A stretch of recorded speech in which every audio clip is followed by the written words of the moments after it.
What's going on, y'all? Welcome back. Lead to the Pack Sports Talk. Your host, Connor Pack. How's it going, everybody? Hope it's been a great week. Hope it's been a great day. We are getting closer and closer to the start of week 5. Crazy to think about that. So I thought I'd hop on here and do a quick little video kind of talking about what I wrote about and posted earlier today. That's what I'm going to start doing with these shorter little topics, like what I put out today with the who's next? Will the Texans firing Bill O'Brien start a domino effect? Just a short little, I think 600 word article I put out. So what I'm going to start doing is when I do little short things like this, hop on later that night or something and do a video like this. Just kind of explain a little more, maybe give a little more insight, just kind of talk about it. People don't read anymore. I like writing. I think writing has helped me just think more. It's helped me to be able to explain things better. And I just think overall writing has done a lot for me. I'm not the greatest writer, not saying that, but I do enjoy it. I think it's helped me a lot. So with that being said, let's dive into this. And I'm going to hit on a few topics just to kind of explain a little bit, just share my opinions, I guess. So thanks for tuning in. Remember to like, share, follow my page, all that. Thank you. And here we go. So who's next? Will the Texans firing Bill O'Brien start a domino effect? Kind of a long title. To realizing that after I read it out loud. So Monday afternoon, the Houston Texans fired Bill O'Brien. Bill O'Brien had been with this was his 7th season, I believe. Yeah, this was Bill O'Brien's 7th season with the franchise. He had an overall record of 52-48. He was 2-4 in the playoffs. What Bill O'Brien did was brought stability to the Texans. The Texans are a relatively young franchise. I believe it was like 2001, 2002 or something like that. They're still relatively young. So when Bill O'Brien took over 7 years ago, they were decent, but they needed more, and Bill O'Brien, I believe, gave them that in terms of making it to the playoffs more, winning the AFC South. They won the AFC South 4 times during his 7 seasons there. So I thought that was pretty good. Now, where things went south for Bill O'Brien and the Texans was when the Texans gave O'Brien general manager duties. What they did was they extended players, they paid players a little more money than what they were worth, and that didn't go well with Hopkins, who was their number one player, their number one weapon, and all that. They couldn't afford him, had to trade him. So looking at him this season, it's really hurt them. Deshaun Watson's a heck of a quarterback. Fun to watch, great player, but he doesn't have any help. And so ultimately, the general managing and the drafting and the trading of the players just didn't go well, and it's bit them in the butt. They're off to an 0-4 start, worst start in O'Brien's career as the Texans head coach. So, yeah, that's where it went south. Now, whoever takes over the Texans, they're inheriting Deshaun Watson. Like I said, great quarterback. He's got all the intangibles. Dude's a baller. But not a lot of draft capital. I don't think they have any cap space. And not a lot of young talent. I heard on the radio this morning, I don't believe they had any rookies start or take any snaps over the past weekend. I think the only snaps they got were on special teams or kickoff, return kickoff, and there's all touchbacks. So yeah. So they don't have that young talent. They have way too much. Cap is way too high. They paying players way too much. So whoever gets that, they're going to be in a little over their head. But it's manageable. You got your quarterback. That's all that matters. So you got to go from there. So enough about the Texans and the Bill O'Brien stuff. So on Monday, when I originally heard about O'Brien getting fired, the first thing I thought about was who will be next? Is there going to be a domino effect? What's going to come from this? And I say that because yeah, the Texans were off to a bad start, but the Atlanta Falcons, the New York Jets, and just recently I started thinking about this from reading other people's thoughts and just forming my own after that, the Detroit Lions. Atlanta, New York Jets, and Detroit Lions are all in a worse position than the Houston Texans are. But yet the Houston Texans went ahead and fired their guy. So I believe it's only a matter of time now before the other three teams make a move in firing either coaches, like the head coach or the coordinators or something. I mean, there's moves are going to be made soon. I don't know who's going to be first, what's going to happen, but I just believe that there will be some changes made within the Falcons, the Jets, and the Lions organizations before the end of the season. If not before, definitely at the end of the season. Right now, the Falcons, the Jets, and the Lions are all dead in the water. Falcons are 0-4, Jets are 0-4, Lions are 1-3. Barely 1-3 to say that. And for the Falcons right now, they've just became a stale organization. They've become a stale team. Injuries have definitely hurt them and hampered them a lot. But head coach Dan Quinn was brought in 6 years ago to be this defensive guru, defensive-minded guy. He was that in Seattle. He was the defensive, prior to taking the Atlanta job, he was the Seattle Seahawks defensive coordinator. Legion of Boom, won a Super Bowl, I believe, with the Seattle Seahawks. But, yeah, he was that. Gets to Atlanta, has their defense okay. 2016, they were really, really good. They led the league in sacks, I believe. They were a tremendous team in 16, made it all the way to the Super Bowl. But they've always been an offensive team where they just can score points. They can very flashy. But since the Super Bowl run in 2016, the Falcons have slowly started dipping. And I believe they've kind of hit rock bottom this year. Last year was bad, but this year they've really, really hit rock bottom. They've blown 2 fourth quarter leads. They did it back-to-back weeks. Let's just say that too. Against the Dallas Cowboys, they had I think a 19-point lead. And then against the Bears, they had maybe a 17-point lead. I don't remember what it was. Both of them were pretty significant leads. And in the fourth quarter, the Dallas Cowboys in week 2 and then the Chicago Bears in week 3 both came back to beat the the Atlanta Falcons. So right now, the Atlanta Falcons are 31st in yards allowed per game, 448.3. That's a lot of yards. That's second worst. They are 31st in scoring defense, allowing 34.5 points a game, also second worst. And they're 28th in red zone defense, allowing a touchdown 77.8% of the time. Teams are converting 14 of 18, or teams have converted 14 out of 18 attempts. They're just getting torched defensively, and Dan Quinn was supposed to be that guy. And it's clear now that either his time is, things have ran their course with him there, or he's just really not cut out to be a head coach or whatever. I don't know what the deal is, but Atlanta, something they need to shake things up. I'm surprised he even made it out of last season, to be real. But at 0-4, the Falcons seem to be dead in the water. What else did I write about on here with him?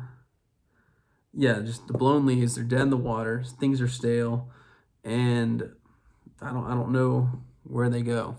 They have a really talented offense, but their defense can't stop anybody. Now, yes, injuries have hurt them, but injuries can only be your excuse for so long. That's all I'll say. So, yeah, Dan Quinn, when will he be gone? Next, the New York Jets. Now, the New York Jets have been a dumpster fire of an organization for quite some time. Rex Ryan actually did really, really well with the Jets before the butt fumble. When the butt fumble happened, things went spiraling out of control. But Adam Gase is now there, and Adam Gase has been a complete and utter disaster since taking over this job. If you remember, Adam Gase was in Miami for a few years, did okay, wasn't setting the world on fire. He was supposed to be an offensive guru, offensive, just, knew everything there was about offense. That's really never shown throughout his time as a head coach. But with the Jets, this is his second season with the Jets. He's 0-4 this season, and he is 7-13 overall as the Jets head coach. The Jets have shown, since he took over, offensively, Sam Darnold really has not shown any progression or growth. Sam Darnold came in, I think he was a top 5 pick. He's a tremendous quarterback. Dude has a lot of talent, a lot of potential, but Gase hasn't helped develop or mold him into anything. It's kind of just been a deer in the headlights type deal. Right now, Darnold has a 59.4 completion percentage. That is it's higher than his rookie year, but still really bad. He's been sacked 12 times, which is tied for 7th. Actually, that's Sam Darnold right there for completion percentage. I want to say it's like 29th or 30th. It's very, very low this year for quarterbacks. And he's been sacked 12 times, which is tied for the 7th. Again, just overall, though, no growth, no real development. And that's what's hard to watch with him. And overall, like I said, Adam Gase is supposed to be the offensive guru guy. The New York Jets are only scoring 16 points a game, 31st. They are averaging 278 yards per game. Last. They are 2 of 9 in the red zone, 31st. And they are 28th on third down conversions. Like, this offense is going nowhere. I know Darnold doesn't have a lot to work with, but at some point, you have to adjust. You have to find your team and do something different, whereas Adam Gase has not shown that he knows how to adjust, make changes, or do anything outside of just line up, run the ball, pass the ball, don't run any play action, don't do anything. That's what the Jets are. They're not – there's nothing there. And so, yeah, I think of all the coaches that are closest to getting fired, I believe it's Adam Gase. I think Dan Quinn is up there as well, but I think Gase, just given the fact they have a young quarterback, it's New York, and this team is crapping the bed just big time. There's got to be a move made here. The New York Jets management has to wake up. They have to do something to not waste Sam Darnold's talent. Because right now, this is year 3. No, this is year. Hold on. Year 4, I believe. Pulling it up now, guys. Yeah, this is year 3 for Sam Darnold, and he's being completely wasted in New York right now. The guys that came out with him, Baker Mayfield, is lighting the world on fire right now. He's had his ups and downs, but he's playing really good right now. Josh Allen is insane. Josh Allen is playing out of his mind. And then you have Lamar Jackson. Lamar Jackson, he's an MVP. The Baltimore Ravens are insanely good. Darnold was probably the most ready, the best pro prospect or whatever, and yet he has had the least success out of these guys. He's got some developing to do himself, but he needs a coach in place that can help get him there. Gase is not that guy. When he's fired, I don't know. Domino effect, baby. Domino effect. Lastly, the Detroit Lions. Matt Patricia may be a heck of a defensive coordinator, heck of a Patriots guy, but this dude is a horrendous head coach. The Lions have regressed since he took over. The 3 seasons prior to Matt Patricia taking over as the Lions head coach, the Lions were 25-23. Not great, but they were competitive. They were there. They were a 500 team. Since Patricia's taken over, the Lions are 10-25-1. Think about that. Matt Patricia is horrible. Their defense isn't good. They're another team that blows leads. Matthew Stafford is Matthew Stafford. The guy's going to throw for a ton of yards. He'll score some touchdowns for you. But they're just not getting anything from their defense, and they're just doing the same old, same old. That's just kind of what it is with the Lions. Lions are another team, though. They've had bad management and whatnot. But the Lions are 26th in yards per game allowed, 405, 29th in scoring defense, allowing 31.8 points a game.